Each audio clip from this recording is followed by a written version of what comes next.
ಬಂಧುಗಳೇ, ಭಾರತದ ಸಂವಿಧಾನದ ಆಶಯಗಳನ್ನು ಒತ್ತುಕೊಂಡನೇ 1950 ನವೆಂಬರ್ ಜನವರಿಯಲ್ಲಿ ನಾವು ಭಾರತದಲ್ಲಿ ಒಂದು ಹೊಸ ಬೆಳಕನ್ನು ಕಂಡ್ವಿ. ಅದೇನೆಂದರೆ ಸಾರ್ವಭೌಮತ್ವ, ಜಾತ್ಯತೀತತ್ವ, ಪ್ರಜಾಸತ್ತಾತ್ಮಕ ವಿಚಾರ, ಸೋದರತ್ವ, ಈ ಎಲ್ಲ ಅಂಶಗಳನ್ನು ಒಳಗೊಂಡಂಗೆ ಹೊಸ ಭಾರತವನ್ನು ಕಟ್ಟಬೇಕು ಅಂತ 1950 ನವೆಂಬರ್ 26ರಂದ ನಾವೊಂದು ಹೊಸ ಭಾರತವನ್ನು ಕಟ್ಟುತ್ತಾ ಮುನ್ನಡೀತಾ ಇದ್ದೀವಿ. ಆದರೆ ಸ್ನೇಹಿತರೆ, ಏನು ಗೌತಮ ಬುದ್ಧನ ವಿಚಾರಗಳನ್ನು ಹಿನ್ನಡೆಯಾದವು, ಬಸವಣ್ಣನವರ ಮಾನವತ್ವವನ್ನು ಹಿನ್ನಡೆಯಾಯಿತು. ಆನಂತರ ಇಂಗ್ಲಿಷ್ನವರು ನಮ್ಮ ಭಾರತವನ್ನು ಬಿಟ್ಟು ನಂತರ ಒಂದು ಪ್ರಬುದ್ಧ ಭಾರತ ಕಟ್ಟಬೇಕಂತ ಬಾಬಾ ಸಾಹೇಬರು ನಮ್ಮ ಸಂವಿಧಾನವನ್ನು ಬರೆದು ಕೊಟ್ಟರು. ಆಗಿನಿಂದ ನಾವೆಲ್ಲ ಕೂಡ ಸೋದರತ್ವದಿಂದ ನಾವು ನಮ್ಮ ಭಾರತವನ್ನು ಮುನ್ನಡೆಸ್ತಾ ಇರೋದು ತಮ್ಮೆಲ್ಲರಿಗೂ ಗೊತ್ತಿದೆ.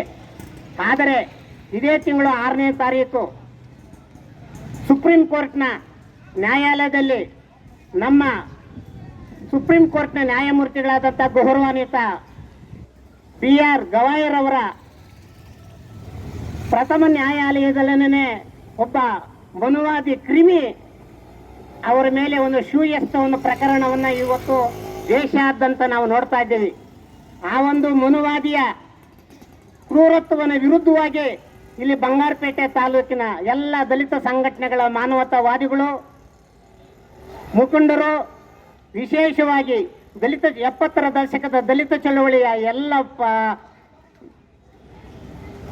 ರಾಜಪ್ಪ, ಕೃಷ್ಣಮೂರ್ತಿ, ರಘು, ಮದಿವಾಣನ್ನು, ನಮ್ಮ ಕುಮಾರು, ನಮ್ಮ ಚಿಗುರು, ಪ್ರಭಾವತಿ, ಯಲ್ಲಪ್ಪ, ನವೀನ್ ಕುಮಾರ್, ಇವರೆಲ್ಲರೂ ಕೂಡ ಇವತ್ತು ಹಗಲು ರಾತ್ರಿ ಅನ್ನೋದೇ ಈ ಒಂದು ವಾರದಲ್ಲಿ ಕೆಲಸ ಮಾಡ್ತಾ ಇದ್ದಾರೆ. ಸ್ನೇಹಿತರೆ, 70ರ ದಶಕದಲ್ಲಿ ಹುಟ್ಟಿದಂಥ ದಲಿತ ಸಂಘರ್ಷ ಸಮಿತಿ ಮುನ್ನಡೆದ ಭಾಗವಾಗಿ ಇವತ್ತು ಇವರೆಲ್ಲ ತಮ್ಮ ಹೆಗಲ ಮೇಲೆ ತಮ್ಮ ಪೀಳಿಗೆಯ ಮನಸ್ಸಿನಲ್ಲಿ ಇಟ್ಟುಕೊಂಡು ನಮ್ಮ ಈ ಶೋಷಿತ ಸಮುದಾಯವು ಮತ್ತೆ ಕಣ್ಣು ತೆರೀಬೇಕು ಅಂತ ಇವರೆಲ್ಲ ಕೂಡ ಪಣತೊಟ್ಟಿದ್ದಾರೆ.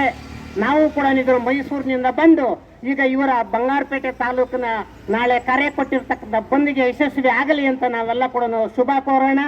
ಬಂಧುಗಳೇ, 17ನೇ ತಾರೀಕು ಶುಕ್ರವಾರ ಕೋಲಾರ ಜಿಲ್ಲೆಯ ಬಂದ್ಗೆ ಕರೆ ಕೊಟ್ಟಿರ್ತಕ್ಕಂಥ ದಲಿತ ಸಂಘಟನೆಗಳ ಎಲ್ಲ ಸಹೋದರ ಸಹೋದರಿಯರಿಗೆ ಹೃತ್ಪೂರ್ವಕ ಧನ್ಯವಾದಗಳನ್ನ ಹೇಳ್ತಾ, ಅದರಲ್ಲಿ ನಾನು ಕೂಡ ಒಂದು ಭಾಗವಾಗಿ ಎಲ್ಲದರಲ್ಲಿ ಭಾಗವಹಿಸಿ ಮುಂದೆ ಬರುವಂತಹ ದಿನಗಳಲ್ಲಿ ಸಂವಿಧಾನ ರಕ್ಷಣೆಗೋಸ್ಕರವಾಗಿ ನಮ್ಮ ಹೋರಾಟ ಅನ್ನುವಂಥದ್ದನ್ನ ಈ ಸಮಾಜಕ್ಕೆ ಮತ್ತು ಜಾತಿವಾದಿಗಳಿಗೆ, ಮನುವಾದಿಗಳಿಗೆ ತೋರಿಸ್ಕೊಡ್ಬೇಕಾಗಿರುವುದರಿಂದ ನಾವೆಲ್ಲರೂ ಕೂಡ ದಿಟ್ಟ ಹೆಜ್ಜೆಯನ್ನಿಟ್ಟು ಸವಾಲಾಗಿ ಸ್ವೀಕರಿಸಿ ಈ ದೇಶವನ್ನ ಉಳಿಸುತ್ತೇವೆ, ಭಾರತವನ್ನ ಜಾತ್ಯತೀತ ರಾಷ್ಟ್ರವಾಗಿ ಕಾಪಾಡುತ್ತೇವೆ ಅಂತ ಪಣತೊಡ್ತಾ ಈ ಬಂದ್ಗೆ ನಾವೆಲ್ಲರೂ ಕೂಡ ಒಗ್ಗಟ್ಟಾಗಿ ಕೆಲಸ ಮಾಡಿ ಮೇಲ್ಜಾತಿಯ ಸವರ್ಣೀಯರಿಗೆ ಮತ್ತು ಜಾತಿವಾದಿಗಳಿಗೆ, ಕೋಮುವಾದಿಗಳಿಗೆ ಪಾಠವನ್ನ ಕಲಿಸ್ತೀವಿ ಅಂತ ಹೇಳ್ತಾ ಎಚ್ಚರಿಕೆಯನ್ನು ನೀಡುತ್ತಾ ಇವತ್ತಿನ ದಿವಸ ಈ ಕಾರ್ಯಕ್ರಮವನ್ನ ಮತ್ತು ಈ ಮುಂಚೂಣಿಯ ಮಾತುಗಳನ್ನ ಆಡ್ತಾ ಇವತ್ತಿನ ದಿವಸ ಬಂದ್ಗೆ ಕರೆ ಕೊಡ್ತಾ ಇದ್ದೀವಿ.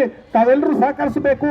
ಬಂಗಾರಪೇಟೆ ಮತ್ತು ಕೋಲಾರ ಜಿಲ್ಲೆಯ ಎಲ್ಲ ಸಾರ್ವಜನಿಕ ಬಂಧುಗಳು ಸಹಕರಿಸಬೇಕಾಗಿ ತಮ್ಮಲ್ಲಿ ವಿನಂತಿಸಿಕೊಳ್ಳುತ್ತಾ ಈ ನನ್ನ ಮಾತನ್ನು ಮುಗಿಸ್ತೀನಿ. ಜೈ ಭೀಮ್, ಜೈ ಕರ್ನಾಟಕ. ನಿರ್ಮಯ ಮೀಡಿಯಾ ಚಾನೆಲ್ ವೀಕ್ಷಿಸಿ, ಸಬ್ಸ್ಕ್ರೈಬ್ ಮಾಡಿ, ಲೈಕ್ ಮಾಡಿ, ಶೇರ್ ಮಾಡಿ.